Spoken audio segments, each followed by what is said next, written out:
had the warm-up acts, John. We've had the wee guys. There's some smaller ones on later on. It's time for the hour for the big dogs now. 67 Hill logging in. How are you, mate? I'm good, Hamish. It's been an interesting week for Celtic. There's been a lot going on. It's been an interesting week for 67 Hill. It's been an interesting week for a Celtic State of Mind, and we're happy to bring it all together for an hour this lunchtime with the folks in the chat, and have a wee bit of patter about the hoops. How much better is their whole setup than ours? I mean, we're penny pinching. They've got all the luxurious stuff happening over here in ACSOM. Yep, they've got a studio, they've got live music, Hamish, they've got a host of contributors, and what are we? We're just stumbling along, finding our way, about to talk about Celtic. Have we brought a travelling support? I hope so. Stuart's there. I recognise the name Stuart Miller from the channel. Anyone else travelling, let us know. We appreciate you travelling to support the boys, even though you've probably just lying in the same place you usually do, but... I don't know what we're going to chat about for the next hour, mate. Well, I'm sure there is stuff we can discuss, but we've not got a plan, so to speak, which is kind of unlike us. So we may just go off on various tangents. We may start chatting about, I don't know, music and shit like that. So let's see how it goes. You know what I'm like? As soon as you get me started on any sort of subject, I could probably go for an hour on my own. So I'm sure we'll be fine. We should say, first of all, what we're doing here. You're probably well aware this is the ACSOM Charity Weekender. This is the second year we've been involved in it. I don't know why they invited us back after the shambles of last year, but appreciate them doing that. We are, of course, raising much needed funds for St Mary's and St Alphonsus, so please feel free to donate if you can afford it. Of course, that would be much appreciated by ACSOM, by us, and of course by everyone else in the Celtic community. Yeah, great to be part of it. We appreciate them, inviting us back, as we say, and we're on from 12 until 1 p.m. So thanks for joining us live. Thanks if you're watching afterwards. We really do appreciate it. Should we start with Celtic? Would that be a good place to start, do you think, John? I think so. I think that's probably the best. That's probably what everyone's here for, rather than ourselves, as well as supporting the charity, of course. Let's talk about Celtic. I think we should talk about tomorrow, first of all. I think we should talk about some of the fairly big news that has emerged over the last 24 hours, in the sense that Jota is probably not going to be available for the match tomorrow, and Stephen Welsh is not going to be available for the match tomorrow, and Anthony Ralston likely isn't available for the match tomorrow, Hamish. Are you worried? Are you suddenly concerned and, a bit of trepidation about the trip to Tannadice? Well, I think when you put it like that, you have to be, because Jota, for me, is probably, certainly other than maybe Kyogo, our best attacking talent, the player, probably even more so than Kyogo, that has been the one you've looked to over the last couple of months to start, to create moves and create goals. Ralston, I just think gets better every game that's passing, and I actually think the first half against Hearts, he was one of our best performers yet again. Stephen Welsh, probably not as big a loss, because Carter Vickers is going to be back, and as much as I like Welsh, I would probably say Carter Vickers is a bit of an upgrade at the moment.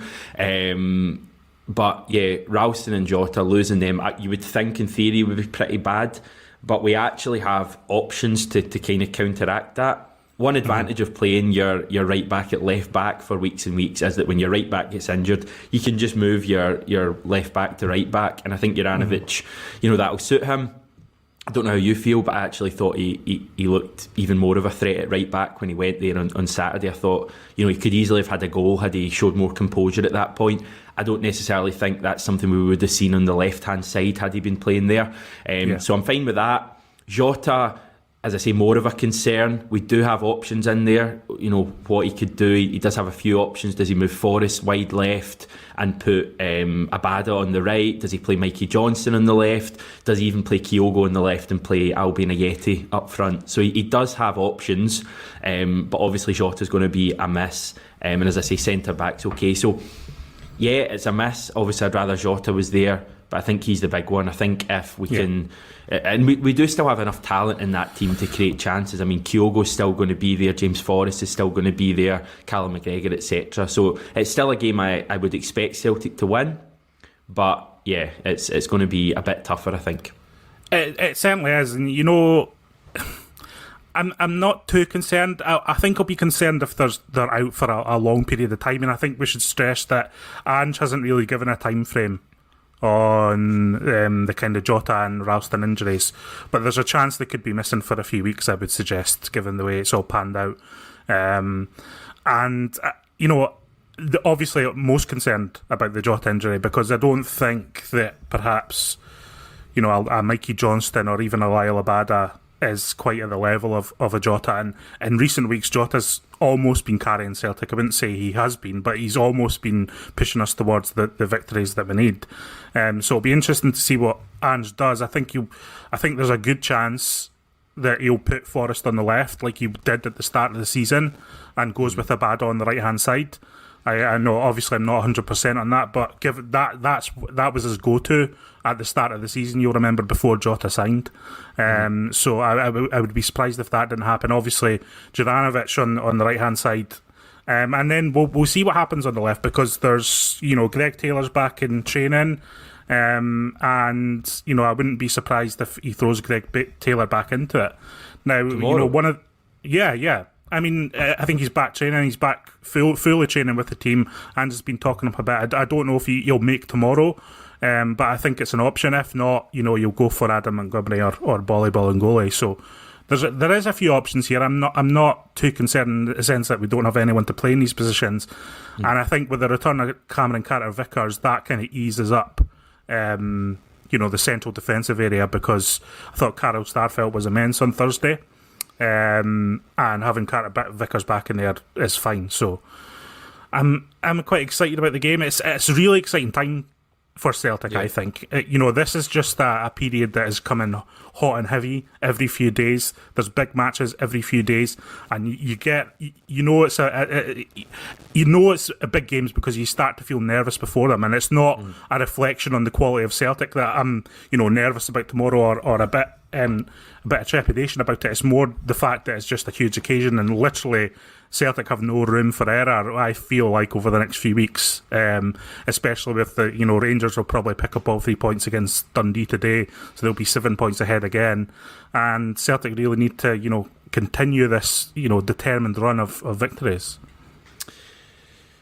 Yes, I was chatting to a Dundee United fan for a video that's going to go out later today on the 67 Hail Hail channel, and he reckons that they're not in as good a place as they were when they came to Celtic Park, both form-wise and injury-wise. I think a couple of their standout players this season, in his opinion, the defensive midfielder Fuchs, and also someone else whose name I've forgotten. I think he's Levitt. I think Levitt is maybe his name.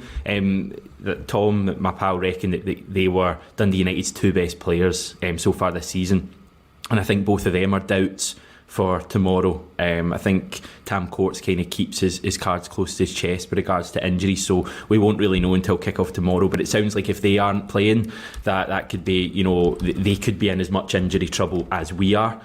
So he doesn't think that it's going to be quite as end-to-end and attacking a match as it was at Celtic Park, because it was a great match at Celtic Park.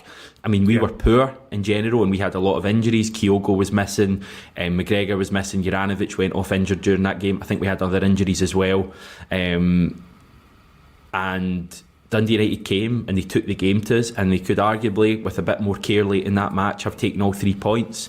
We had chances as well, of course, Jota at the bar. But I think tomorrow's going to be a little bit of a different game. I don't think they're going to come out quite as much and try and take us on. And I think we might be a little bit fragile as well, just because of the injuries. We might be just feeling our way into the game a little bit more than usual. So I think it's going to be a different game to last time. I think it'll be probably just as difficult given where both teams are. But it's you're right, it's a game we just have to go and win. I mean, we always say we have to win this. We don't have to win it, because if we drop points tomorrow, we're not going to be conceding the league on Sunday evening. So we don't have to win it. But you do feel there's a lot of pressure on Celtic to win the game tomorrow, because, as you say, we're going to go in 7 points behind. And I think we've all got this game on the 2nd of January at the back of our minds, or maybe at the forefront of people's minds. And I would love Celtic to be within 3 points going into that. And all it takes for that is for us to win every game in the league leading up to that, which is conceivable, and Rangers to drop points in one game. And they've still got to go to Tynecastle, which I think, based on Thursday night, will be really difficult for them. And Aberdeen as well, who always raise their game and have already taken points off them.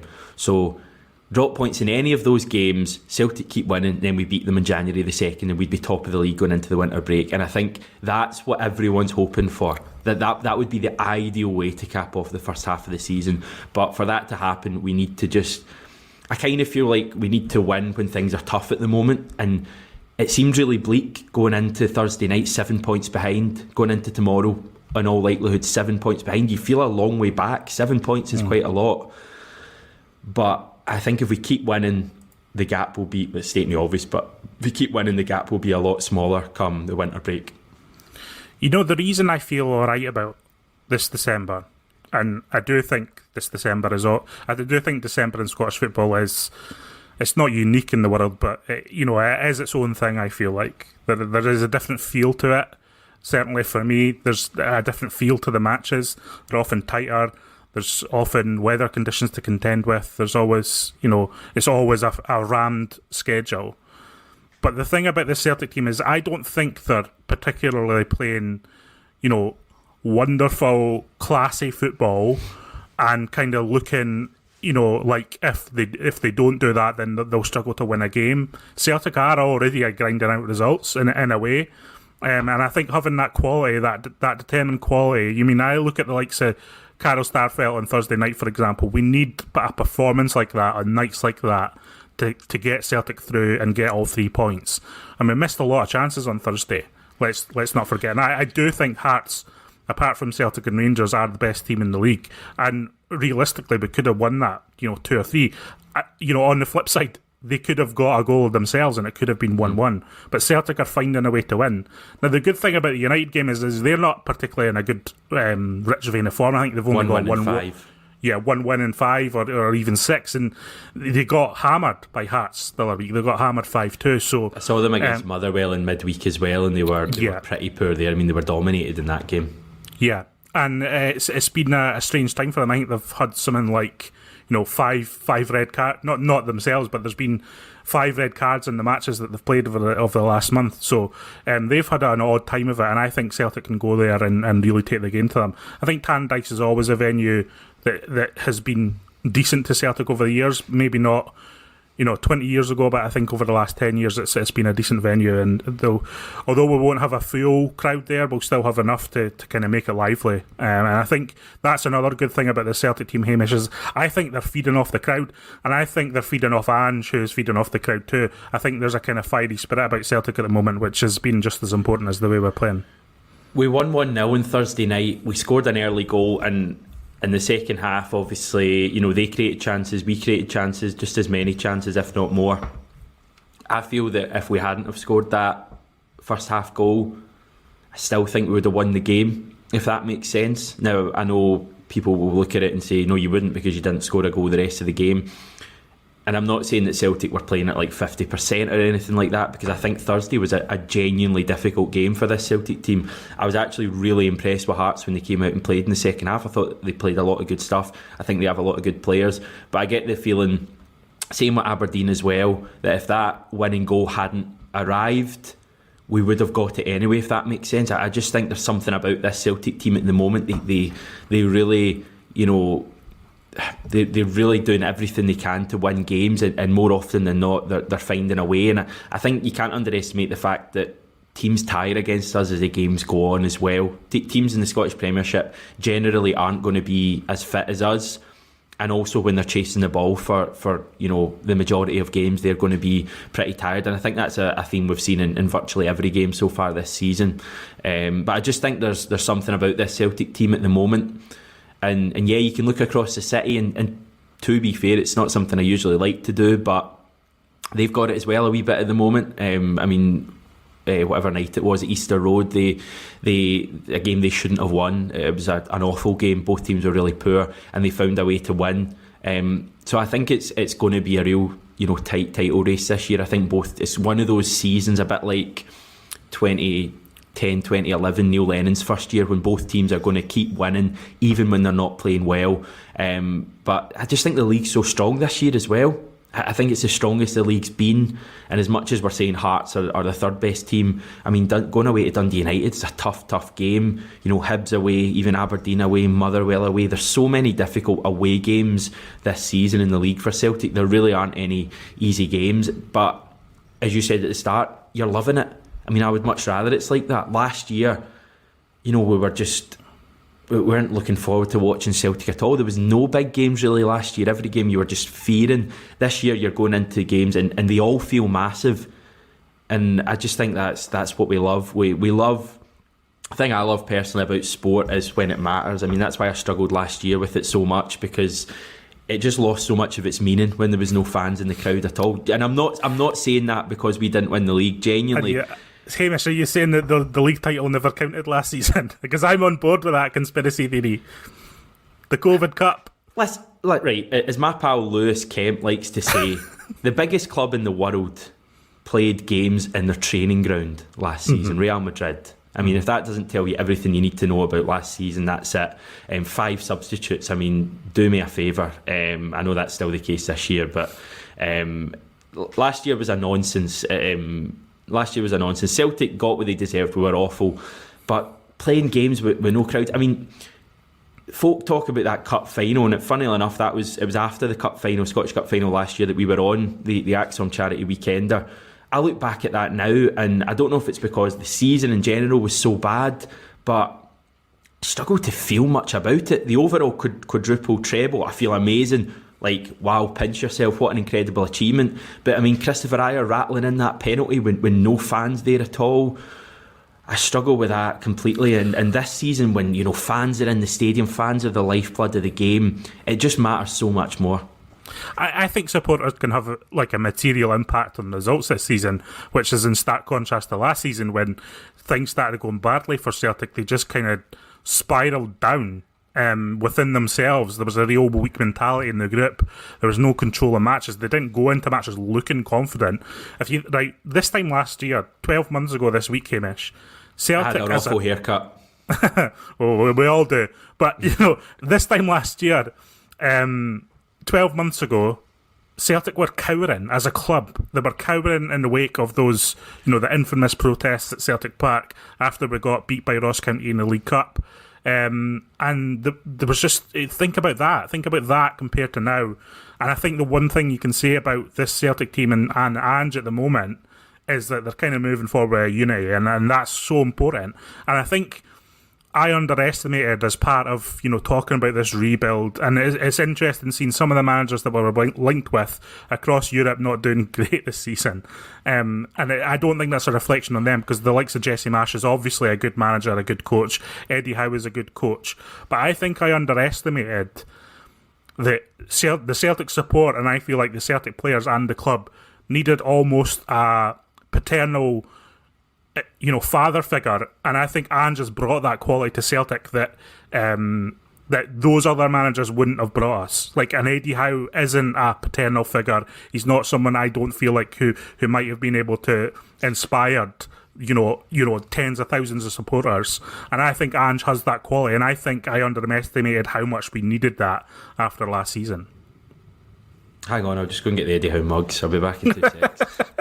No, I agree totally with that, because you look at Eddie Howe when he came to the club, he wouldn't come up from Bournemouth or the South Coast, and he wouldn't come up without his staff. Ange comes from Japan, the other side of the world, with no staff at all, and still hasn't brought in any of his own staff that he's worked with in the past. That right there in black and white is the difference there. I think, if Eddie Howe had come in, Celtic we might have been talking about a decent Celtic team right now, but we wouldn't have had the feeling that we have right now with Ange. When Ange was first linked and we didn't know a lot about him, we spoke to loads of people in Australia, and they all spoke about the feeling you get with Ange and not necessarily look at the results. Because if you look at his CV, it's a good CV. I wouldn't say it's like a CV to completely blow you away or anything like that, but they spoke about this feeling you get with Ange. He takes you on the journey He takes you on the journey with him, and that's so important. And we all feel that now. We all, every single game. Like I'm usually over, in the corner at Celtic Park, looking forward to the team walking round and Ange walking round as well, and giving it all that to Ange. We didn't even have that with Brendan Rodgers was the manager. No, I mean, I honestly can't tell you how much I feel I relate to Ange and feel strongly about him as a person. Like it's getting. I sometimes have to check myself because obviously when you're writing and talking about Celtic, you have to kind of maintain some sort of balance in some ways. You have to try and kind of check that you're not just talking rubbish, basically. But I feel like with Ange that I sometimes feel myself going overboard with him because I've fully bought in, and it is undoubtedly, it's a cult of personality thing, right? It definitely is. Ange has got something about him.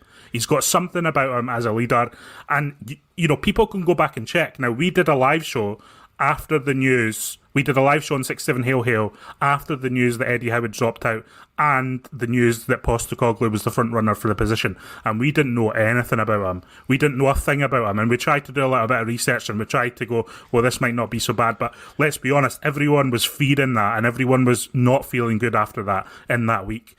And then, yourself and myself and other Celtic fans went away and researched this guy. And I feel like within a week I was starting to come on.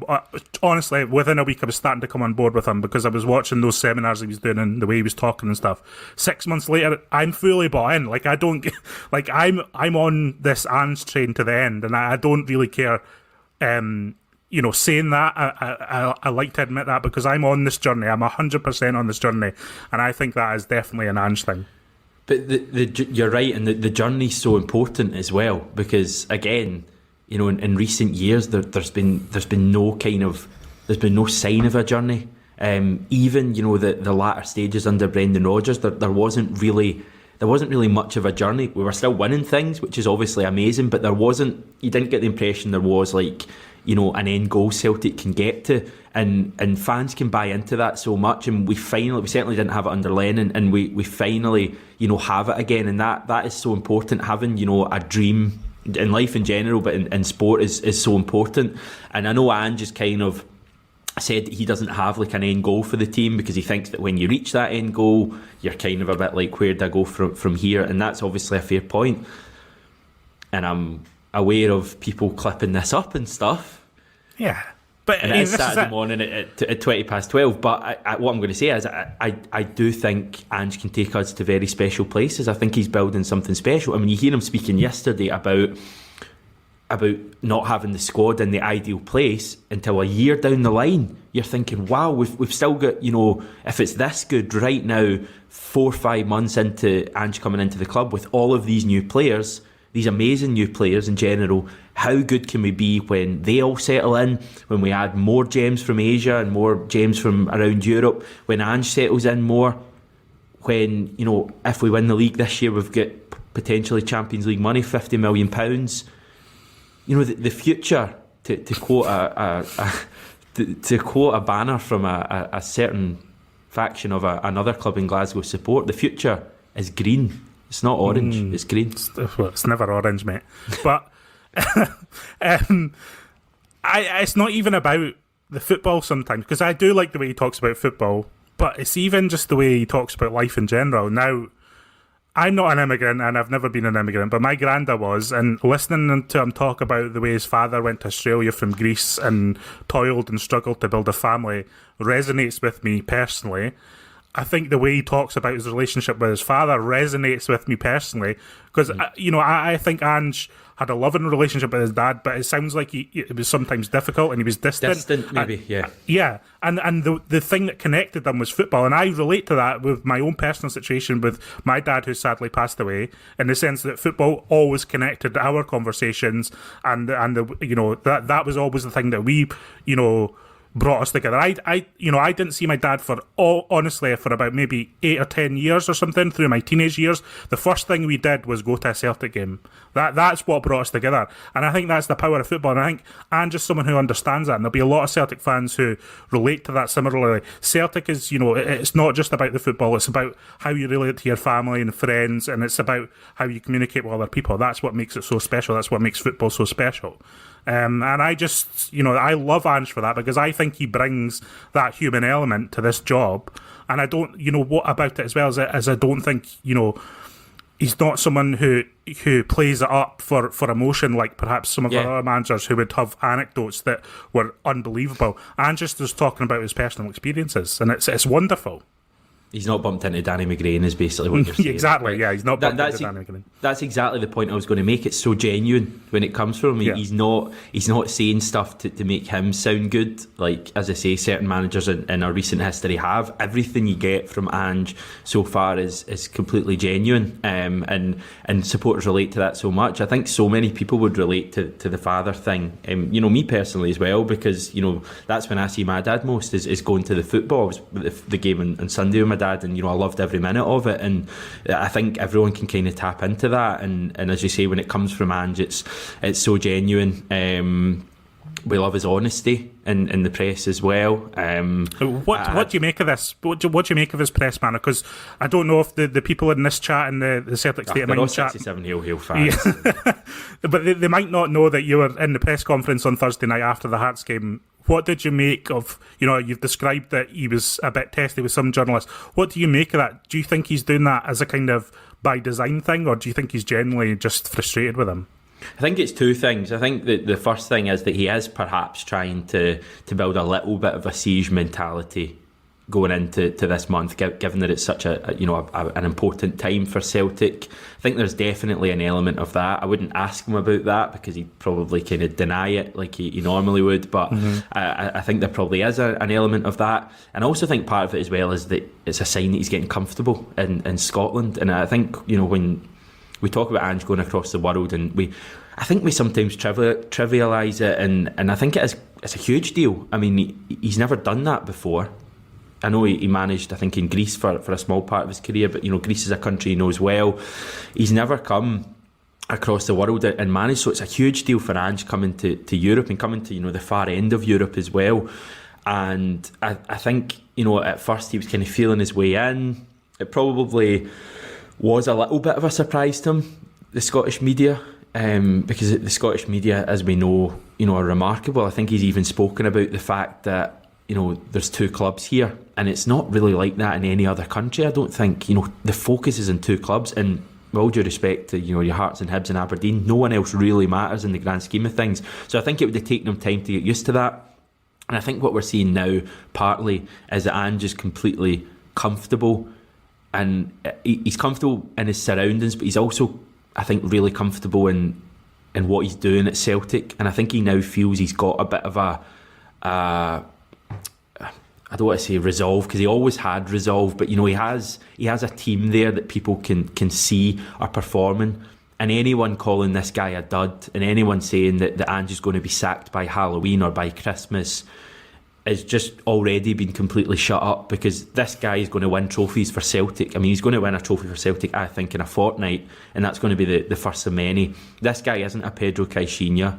He's not, a Paul Le Guen. He's not even, some people have kind of said, he's a Ronnie Dyler, which I think is unfair in Dyler. But Ange is, for me, a top manager that Celtic have managed to lure. And I think people realise that now. And that's where, his press conferences come in. And yeah, I mean, the press conference the other night after the game was really interesting, actually, because we see him before games. And yeah, he's had, in recent weeks, he's had a couple of kind of comments. He had the one to do with the Hibs allocation for the Cup final. I think that was the first time we'd kind of seen Ange a little bit irritated in the press. But I think post-match stuff, we never really see that. And certainly on Thursday night after the game, yeah, it was really interesting. Him kind of unhappy with the narrative that some of the media are portraying. And I think we had a couple of comments in the YouTube saying that's just amazing, because once again, he's fighting Celtic's corner. I remember in the first press conference we had with him and Don Mackay way back in June or whatever, and one of his first answers was, I will always fight Celtic's corner here. And at the time I looked at him and I went, yeah, I'll take you at your word, but part of me's thinking, are you just kind of playing to the crowd? Is this just what you're saying? Because listen, that's what we've had in the past from managers. I've said, said things and then done things differently. But he's genuine and he's fighting Celtic's corner. And again, it just feeds into all that stuff that we love, that siege mentality. We love Celtic versus the rest of the world, don't we? I mean, every football club and every football support loves that, and Ange is kind of tapping into that as well. But again, it's genuine. Yeah, that's what, it's funny you say that, because I too thought that when he first arrived. Is he playing to the gallery? Is he kind of saying what the fans want to hear? I think the one thing we can say about Ange Postecoglou is that he doesn't care about playing to the gallery, regardless of who is in the stands. He walks to the beat of his own drum, I would say. He says what he wants to say, and he doesn't care who hears it.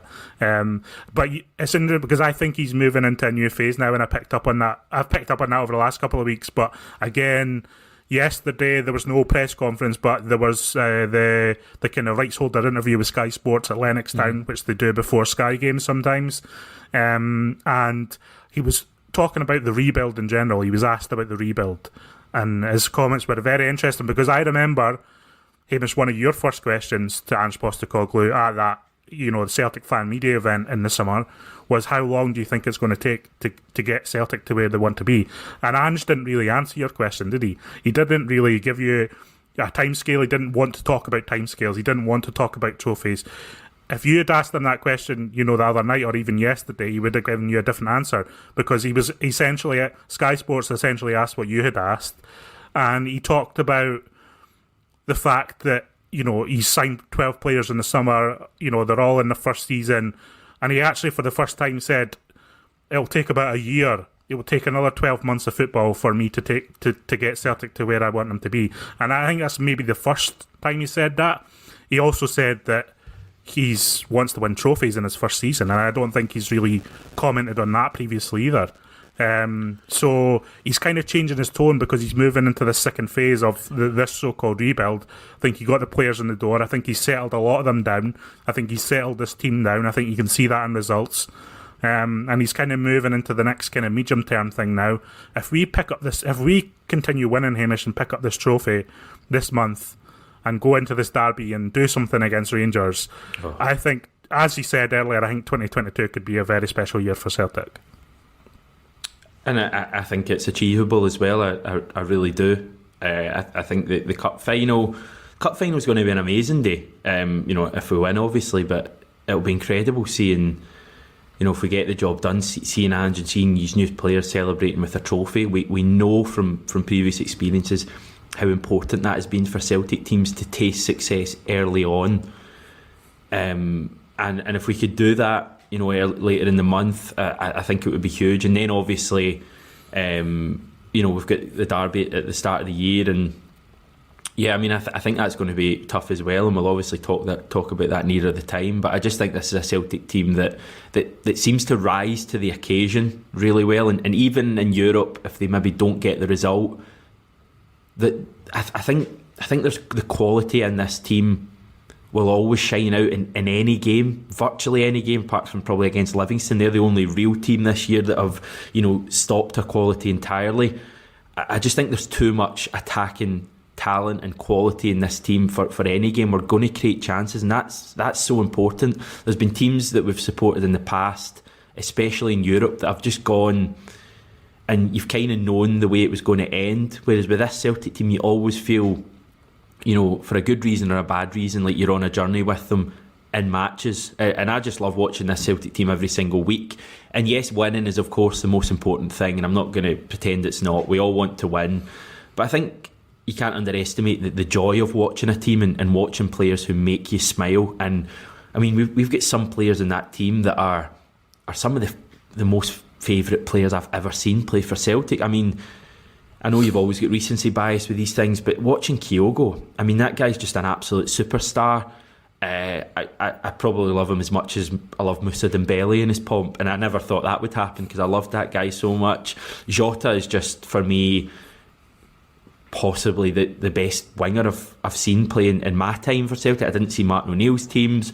McGeady possibly, hit bigger heights, in one season, Sinclair, etc. But Jota, in terms of talent, is right up there. I think Callum McGregor's amazing, and I just think, with Joe Hart, we've got a guy you can properly buy into as well. I mean, he's almost got similar traits to Ange in many ways. That experience he brings, the understanding. He's almost like Ange on the pitch, I think, sometimes, as much as Callum McGregor's obviously a captain as well. And there's just so many players in this team that you just get the impression sometimes that, a team's almost destined to succeed, and I get that feeling with this team. I really hope it's this season, because I think it's so important that we win the league this year because of all the Champions League money and all that kind of thing.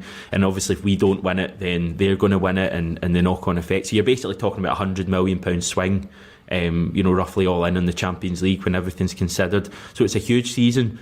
But I think overall, even if for whatever reason it doesn't happen this year, I just think there's so much, good feeling about Ange that he'll get it right eventually.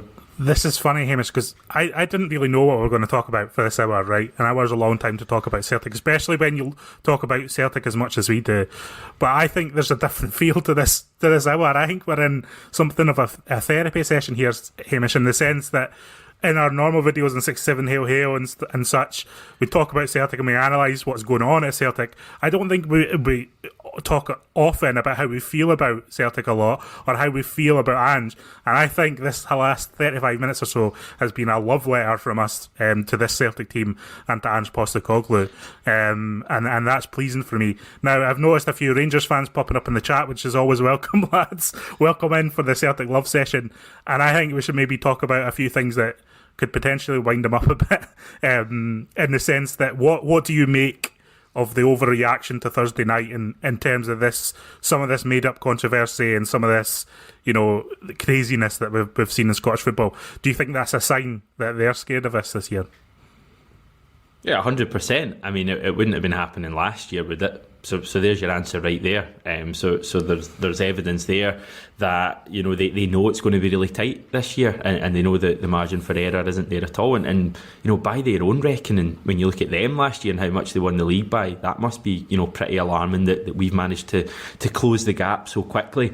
And yeah, Thursday night, the offside goal or the apparent offside goal, I did a big study on it in yesterday's video, and I think people need to learn the offside rule. I think that's the first thing, because I've seen the amount of people I've seen on Twitter saying, and I genuinely think a Sky Sports pundit like Chris Boyd genuinely doesn't know the offside rule, or he's just not looking in the right place. Because how can you be that confident and that smug about Kyogo being offside without knowing knowing the full rules? Because when you actually analyse it, and when you know the rules, that if you're, forget the Hearts defence, if you're behind the ball, you're onside, then it is marginal, that decision. It's the kind of decision VAR would spend, I'm talking 5 minutes mulling over if VAR was a thing. It's completely marginal, and the more I look at it, and I had a good graphic on the 67 Hail Hail channel yesterday, I think he might even have been offside. Even if he's just off, the point is that it's completely marginal, and anyone talking about Celtic getting really favourable decisions is having a laugh. The penalty one with Mackay-Steven clearly trips himself. And another point that I made yesterday was that Carl Starfelt has one in the first half where he's onside and he's wrongly flagged up for being offside. So I think it is it's a sign of fear in Celtic a little bit. I would certainly agree with that.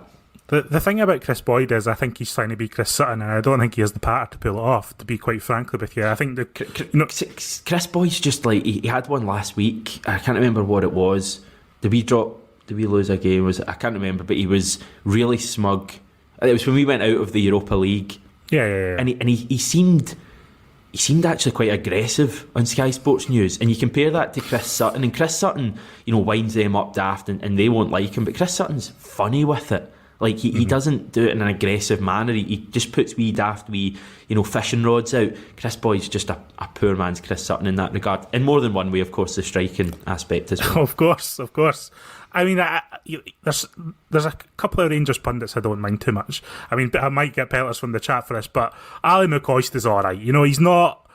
he's obviously a Rangers fan and he sticks up for them, and obviously that's not what we want as Celtic fans, but he's more like a Chris Sutton for me. He takes it kind of in his stride, and I think he has the patter to back it up. I think someone like Chris Boyd just doesn't, so I think it often comes across as a bit desperate from him, but I do think that Boyd's a pantomime villain almost, so even taking him out of the equation, I think the overreaction to Thursday night was mental.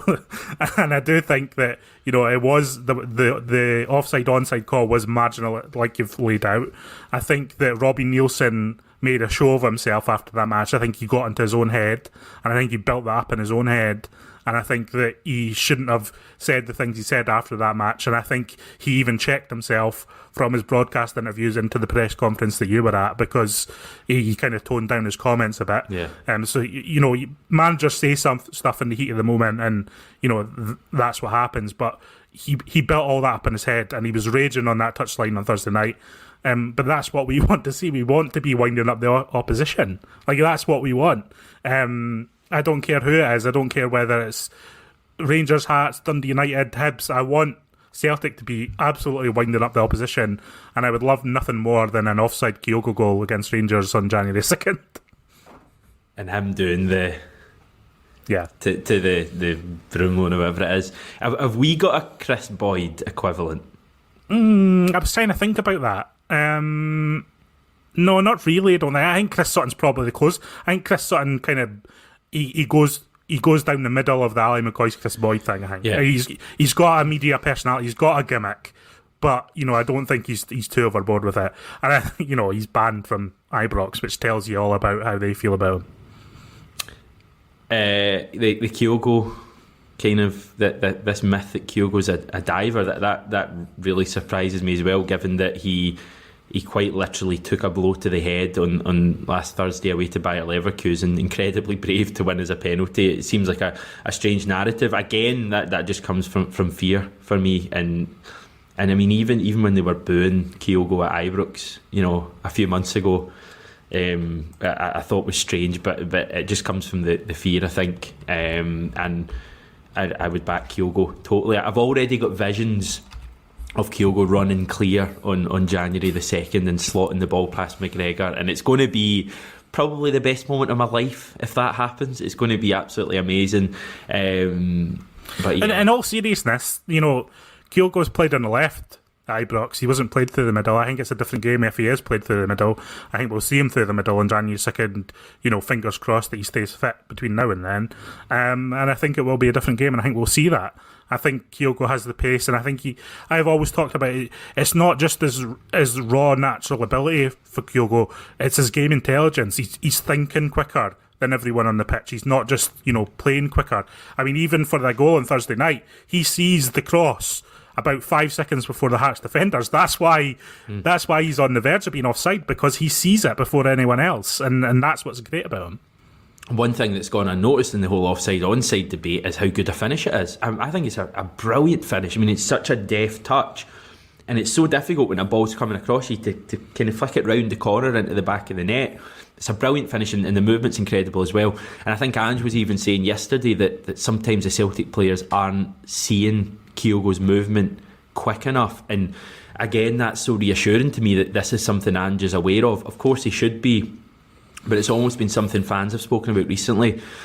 And when you're at the game, you see it even more. There was one on Thursday night early on that Kyogo darted away, and I think it was Stephen Welsh or Starfelt, and they just didn't see him making the run in time. And when Hearts play such a high line, and I think Rangers will probably do similar on January the 2nd, there's just joy for us to be had there. Sometimes the ball doesn't need to be the perfect ball. You just need to put it over the top, because Kyogo's that quick and he works that hard that he'll get on the end of it. I just love the guy, and his goal scoring record's incredible as well. He's just scoring so many goals, and I mean he's on he's probably on for about 30 goals this season, isn't he? Which and I back him to do it if, barring any, bad injury or anything like that. And for your first season in Scotland, coming from Japan, when people thought he was too small and he was too weak to play in this league, all those stereotypes, he's just proven them all wrong. I just absolutely love the wee man. So we've got 15 minutes left here, Hamish, and I'll tell you something else I've noticed over the last 24 hours is that the speculative transfer rumour market has kicked off again. Thank goodness, because it gives us stuff to talk about. But in all seriousness, do you want to chat about the transfer window and kind of the two main rumours that have come up so far, and one of the speculative ones in the sense that, Daisen Maeda has been linked with a move to Celtic, for a few £1 million. Rio Hatat, I don't even know how to pronounce his name. I've not said that on air before. He's rumoured to be joining Celtic on almost a free transfer. They're the two main ones from Japan. Then last night, Bild in Germany linked us with a move for Hans Wolf of Borussia Mönchengladbach, who formerly played of Red Bull Salzburg and played against Celtic before, I think. What do you make of these rumours? What do you think they say about what Celtic are wanting to do in the transfer window in terms of positions? Well, I think Hatati's quite versatile. I think he's played left back. He's played further up the park on the left. I think mainly he's played kind of attacking midfield recently. But as I say, he's very versatile. I think Ange quite likes versatile players. I think he had a lot to his way of playing. The famous Guardiola stuff about him loving versatile players because it means that he can have a tighter squad and more variety in the way players play. I think Maeda, or Maeda, I think I've been told that's how you pronounce it. I think he looks excellent as well. I mean, he's a top scorer in the J League. He scored again today earlier today in his final game for Ange's old team Yokohama. So I think again it looks like we're just plucking the best talent from Japan. And if they're half as good as Kyogo, they'll be outstanding. I'm really, really interested by this guy, Hannes Wolf. The exact what was a bit Derek Ray from you there, Hamish. So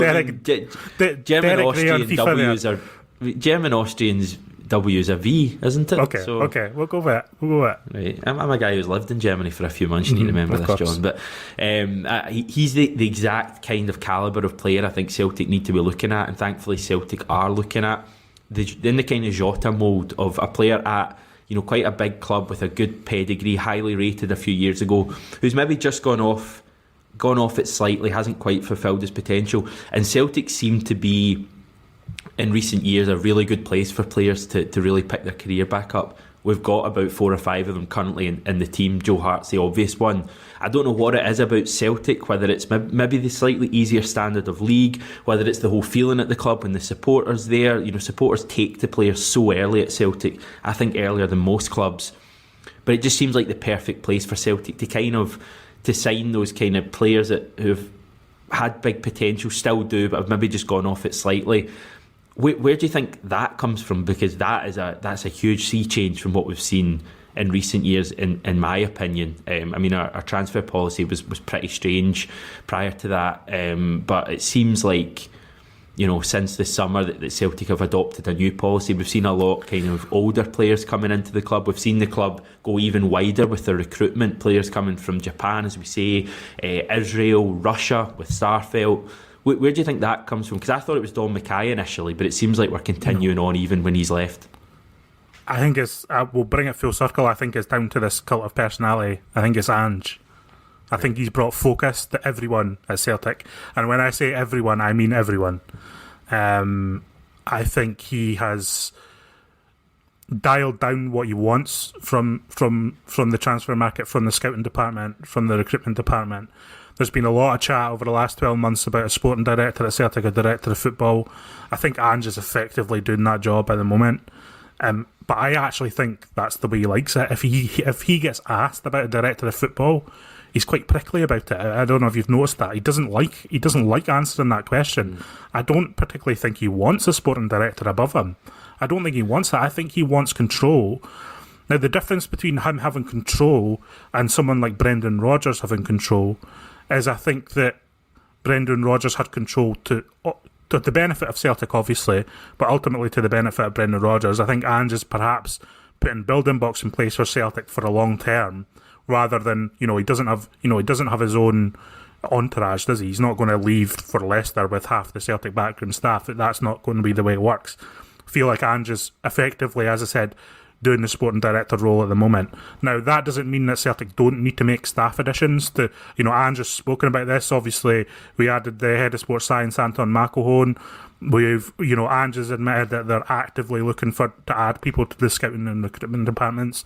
So that's not to say that, you can't have help with transfers, and we need someone in to be more of a point man for transfers, because I think that was a big issue over the summer with the reporting and rumblings that were coming out with Celtic, is that when we were negotiating with teams, certainly at the start of the summer, is that other clubs didn't really know who to speak to at Celtic, and there was a sense that perhaps people, certain shareholders were getting more involved than they should be. So I think that has to change, and I think that has changed over the last few months. I think in terms of January, I think the names linked with Celtic so far are interesting. I think Ange is really in the market for a player who can compete and, not play back up to Rogic, but certainly compete with Tom Rogic. I think he really wants an attacking midfielder behind that striker. Because I think you saw when Tom Rogic was out with the team over the last few weeks, I think Celtic were markedly poorer, and that's not just because of Tom Rogic and who he is, but I think it's just the kind of attacking midfielder that Ange likes. He wants someone who can dribble. He wants someone who can run at defence. He wants a focal point that the opponents will be scared of. And I think that's why someone like Hannes Wolf or even Hatate or even Maida, because I know he plays on the left or right and can play through the middle. So I think he just wants another ace in that front 3 or 4. And I think that will bode well for Celtic going forward.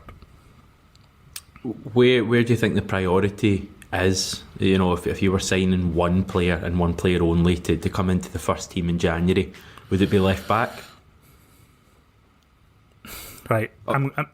I might annoy people here. I don't think Greg Taylor's as bad a player as people make out, and I think Ange likes Greg Taylor, and I think Greg Taylor was pretty effective, carrying out that almost inverted fullback role, in the opening stages of the season. Now, was Greg Taylor amazing? No, absolutely not. Was he a standout? No, but I think he actually was one of the better players in the team, and I think now that the team is more settled and more, able and more functional, working under the Ange setup, I think that will suit Greg Taylor over the coming weeks. Now, people will say we need a left back. You might say we need a left back. But I think Ange sees Greg Taylor as a part of this team, so I'm not sure if that will be a big priority. I don't think Rio Hatate's been linked with Celtic because he's a left back. I think he might be playing in midfield, so that is an interesting one. He's not good enough, Greg Taylor, is he? For where Celtic and Ange want to be. I mean, he's a fine backup at left back. He's not a Celtic starter, is he? I think he's a Celtic starter, yeah. I mean, I think you'll be pleasantly surprised when he comes back. And I don't really make predictions on these kind of things, but I do think Greg Taylor will surprise people when he comes back from the shoulder injury. Is he good enough for the Europa League and the eventual Champions League where we want to go? Yeah, obviously, I think that's a different conversation. I'm talking about the next 6 months, but I'm not sure Ange will go out and buy a left back in January. I think he wants to add more to the attacking side of the team. I think he wants more from that midfield. I think he wants more energy and more pace and stuff in that kind of final third. Greg Taylor is better than you, Mr. Hamish. It's probably a fair comment given that he's playing for Celtic pinball, but thanks for your input. Striker wise, who do we expect to maybe leave? A Yeti maybe go out on loan, maybe if Maeda's coming in? Mate, I would send a Yeti to Dundee. I mean, I just don't think he's good enough. Yeah, I would quite like to see a Yeti go out and bring someone else in. I absolutely would like to see that, because he's flattered to deceive now, and under Lennon and Ange Postecoglou, I just don't think he has it to be. I think that's a real kind of weak point in the team in terms of backup. Kyogo's obviously a standout up front, but I think, as we've already seen this season, if injury does happen to Kyogo, and it will happen at some stage to Kyogo, it's already happened this season, just the way he plays and the treatment he gets, he's going to pick up injuries. I think we've not got too many options to come in reserve there. Ayeti is just, I'm not going to hammer him, he's just not good enough. A wee pun there, do you hear that hammer? West Ham pun.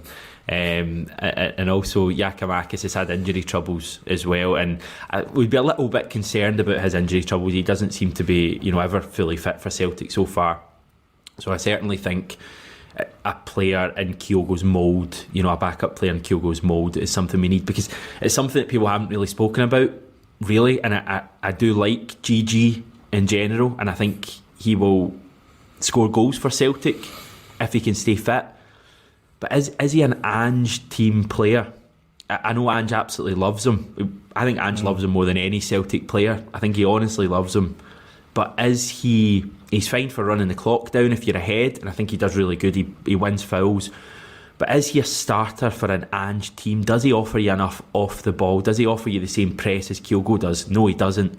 So I think that's something that the one, well, not the one signing, but one of the signings this summer, and in general our signings have been great, but the Giakoumakis is one that I would look at and I'd go, is he an Ange player? And I've just got some wee doubts niggling in the back of my mind. I'd really like to see a Kyogo backup signed in January. I think Maida might be it. Yeah, I think you're right. And the clips that I've seen of him are exciting, because I think he plays with that same pressing energy that Kyogo does. I think, people are talking about the fact that Maida comes from Japan, but I think what's kind of almost gone under the radar is that Maida used to play for Ange. He used to play for Ange at Yokohama, so he knows that player inside out. Kyogo never even played for Ange. He was an admirer from afar, but Ange will know exactly how to get the best out of Maida, and I think that's why I would be so excited about that. It's the first time that Ange has signed one of his former players to Celtic. So I really hope that we do get over the line with that one. And Hatate apparently plays in a very similar style for Kawasaki Frontale, and they play a kind of high pressing game as well. So, and obviously for them coming across to Scotland as well, having Kyogo here already and having one, Hatate or Maida there as well is going to be huge. So we're building a nice wee team here. Midfield, would you maybe want a centre mid in there as well, or are we a little bit light?